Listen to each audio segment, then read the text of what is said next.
Good morning students, कैसे हैं आप सभी। आई होप, मैं ऐसी आशा करती हूँ कि आप सभी अपने अपने घर में सुरक्षित होंगे और बहुत मजे से अपनी तैयारियां भी कर रहे होंगे, साथ में अपनी स्टडी जो है बहुत अच्छे डीपली कर रहे होंगे, क्योंकि धीरे धीरे आपकी जो बोर्ड की परीक्षा है वो नजदीक आती जा रही है, धीरे धीरे समय कम होता जा रहा है।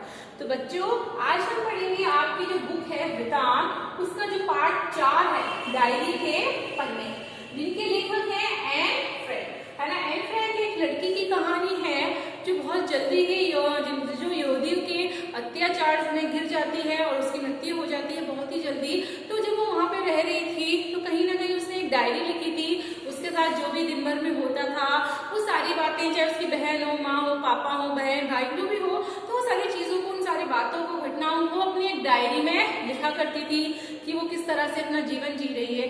तो आइए सबसे पहले हम एन फ्रैंक के बारे में थोड़ा सा पढ़ लेते हैं। इनका जो जन्म है बच्चों 12 जून 1929 को जर्मनी के फ्रैंकफर्ट शहर में हुआ था। इनकी जो मृत्यु हुई थी बच्चों बहुत जल्दी हो गई थी, 1945 में फरवरी या मार्च में के महीने में नाजियों के यातनागृह में। जो नाजी लोग थे उन लोगों ने लोगों को काफी क्या करा था, बंदी बना के रख रखा था और उन्हें बहुत सारी यातनाएं दिया करते थे। एन फ्रैंक की जो डायरी है दुनिया की सबसे ज्यादा पढ़ी हुई किताबों में से एक है। एन फ्रैंक की डायरी, जब बाद में उसके पिता को वो डायरी मिलती है तो उसकी डायरी को क्या करते हैं, छपाते हैं, और उसकी जो डायरी है दुनिया भर में बहुत ज्यादा प्रसिद्ध हो जाती है ना। मूलतः डच भाषा में 1947 में प्रकाशित होती है। इसकी जो डच भाषा में लिखी गई है ये डायरी, मतलब जो प्रकाशित हो रही है, और 1947 की बात है, और ये प्रति अंग्रेजी में the diary of the young girl शीर्षक से 1952 में प्रकाशित हुई है। पहले बच्चों ये डच भाषा में प्रकाशित हुई थी, उसके बाद the diary of the young girl नाम से प्रकाशित हुई है, जो कि 1952 में हुई है। तब से इससे संपादित और असंपादित आलोचनात्मक विस्तृत अनेक तरह से संस्करण आ चुके हैं। मतलब उसके बाद धीरे धीरे इसके और भी क्या आने लगे, संस्करण आने लगे थे। इस पर फिल्म, नाटक, धारावाहिक इत्यादि का निर्माण हो चुका है और ये डायरी किसी न किसी वजह से लगातार चर्चा में रही है। मतलब धीरे धीरे ये डायरी सबको इतनी पसंद आई कि बच्चों इस पर नाटक, फिल्म, धारावाहिक आदि भी बन चुके हैं। तो आइए हम थोड़ा सा स्टोरी जान लेते हैं डायरी के पन्ने। देखिए, यह जो डायरी है वो डच भाषा में 1947 में प्रकाशित हुई थी। उसके बाद the diary of the young girl शीर्षक से 1952 में प्रकाशित हुई। फिर उसके बाद ये डायरी के पन्ने नाम से यहाँ पर उसके अंश बदल दिए जा रहे हैं। युद्ध के चलते समय, उस समय युद्ध चल रहा था यहूदियों का, युद्ध के चलते समय चलते इतिहास बनते हैं, बदलते हैं और बिगड़ते हैं। आप सभी जानते हैं जब कोई भी युद्ध होता है, कुछ भी होता है, तो उसको बाद में इतिहास में शामिल कर दिया जाता है। युद्ध से भौगोलिक नक्शा बदल जाता है। कई बार खास इलाकों के मनुष्य, जाति और संस्कृति का नामो निशान भी समाप्त कर दिया जाता है। युद्ध का दंश कई पीढ़ियों को झेलना पड़ता है, जैसे कि जापान। बच्चों, जैसा कि आपको पता है जो युद्ध होता है उससे बहुत सारी हानियां होती हैं और जो लोग हैं काफी ज्यादा झेलते हैं परेशानियों को, मुसीबत को, उससे जो हानि होती है। 1933 के मार्च महीने में फ्रैंकफर्ट के नगर निगम चुनावों में हिटलर की नाजी पार्टी की जीत के तुरंत बाद जब वहां यहूदी विरोधी प्रदर्शनों ने जोर पकड़ा, तब फ्रैंक परिवार ने अपने को असुरक्षित महसूस करते हुए धीरे धीरे अपना बसेरा नीदरलैंड के एम्स्टर्ड शहर में स्थानांतरित कर दिया। जब हमें पता होता है कि हमारी जान को खतरा है, हम परेशानी में हैं बच्चों, तो लोग अपनी जान को सुरक्षित करने के लिए एक से दूसरी जगह पे चले जाते हैं। वहां द्वितीय विश्व युद्ध की शुरुआत 1939 तक तो सब कुछ ठीक ठाक रहा, किंतु मई 1940 में नीदरलैंड पर जर्मनी का कब्जा होने के बाद हालात बिगड़ने लगे। यहूदियों के उत्पीड़न का दौर शुरू हो गया। जो यहूदी थे, यहूदी लोग वो क्या कर रहे थे, उत्पीड़न कर रहे थे, अर्थात कहीं ना कहीं हम लोगों को टॉर्चर कर रहे थे। उन्हें तरह तरह के भेदभावपूर्ण एवं अपमानजनक नियम कायदों को मानने के लिए बाध्य किया जाने लगा। इन परिस्थितियों के बीच फ्रैंक परिवार 1942 के जुलाई महीने में अज्ञातवास पर चला गया। अज्ञातवास का मतलब होता है कि बिल्कुल अंडरग्राउंड हो जाना, छुप जाना। जो ये परिवार था, फ्रैंक परिवार, है ना, जिसकी योजना तो पहले ही बनाई चुकी थी, है ना, उन्होंने पता था कि युद्ध होने वाला है, तो उन्होंने पहले से क्या कर ली थी, प्लानिंग कर ली थी। आगे वो बता रहे हैं कि पहले से प्लानिंग कर ली थी उन्होंने। उसके बाद लेकिन जिसका तात्कालिक कारण बना एन की बड़ी बहन मार्गोट को central office for Jews immigration से आया बुलावा, है ना। एक युवती के लिए इस बुलावे के खतरनाक मायनों को देखते हुए फ्रैंक परिवार ने तत्काल गोपनीय स्थान में जा छुपने का निर्णय लिया। उसकी जो बहन थी बड़ी वाली, उसको बुलावा आता है एक जगह से, central office for Jews immigration से। तो कहीं ना कहीं उनको ऐसा लग रहा था कि ये खतरे की घंटी है, तो उन्होंने सोचा कि ना हमको अंडरग्राउंड हो जाना चाहिए अपने को सुरक्षित करने के लिए, है ना। अब वो कह रहे हैं कि और वे अपने बदन स्थान में जा छुपने का उन्होंने निर्णय किया कि हम एक स्थान पर जाकर छुप लेते हैं और वे अपने बदन पर कपड़ों की कई तह जमाएंगे, क्योंकि साजो सामान लेकर निकलना उन्हें संदेहास्पद बना देता है।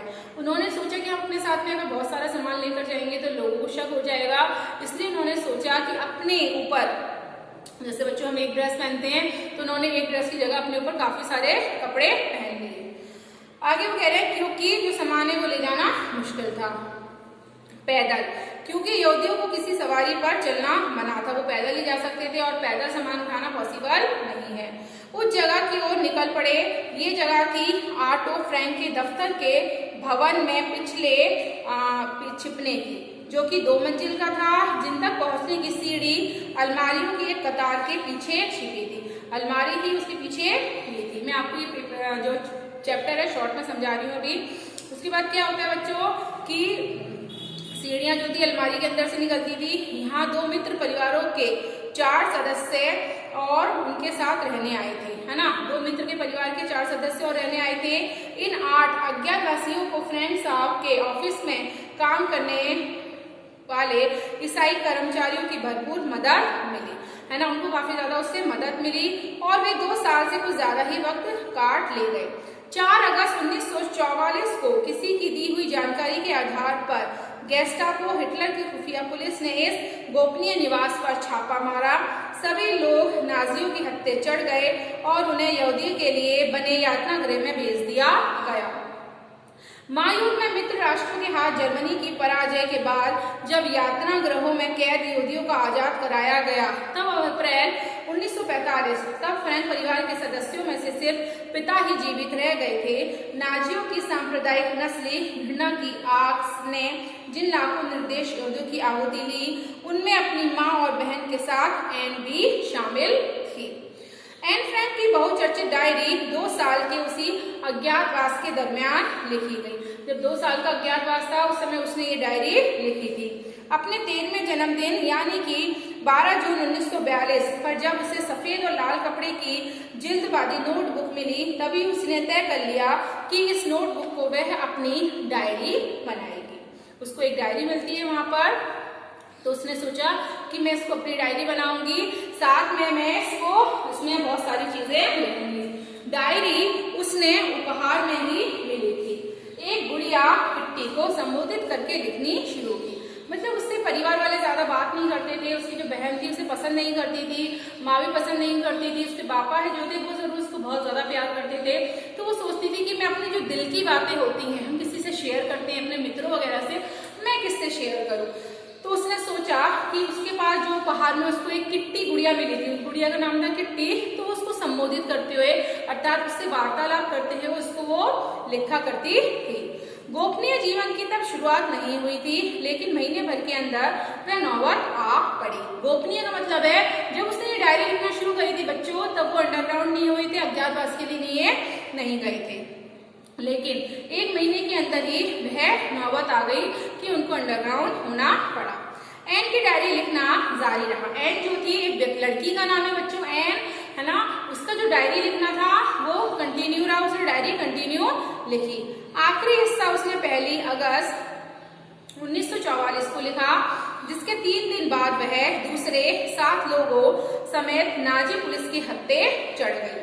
संयोग से उसकी डायरी पुलिस के हाथ नहीं लगी और यातना गृह से जीवित निकल आने वाले ऑटो फ्रैंक ने जब उसे पढ़ा तो वह अपनी छोटी सी बिटिया के लेखन की गहराई और नाजी दमन के दस्तावेज के रूप में उस लेखन के महत्व को कायल हो गई।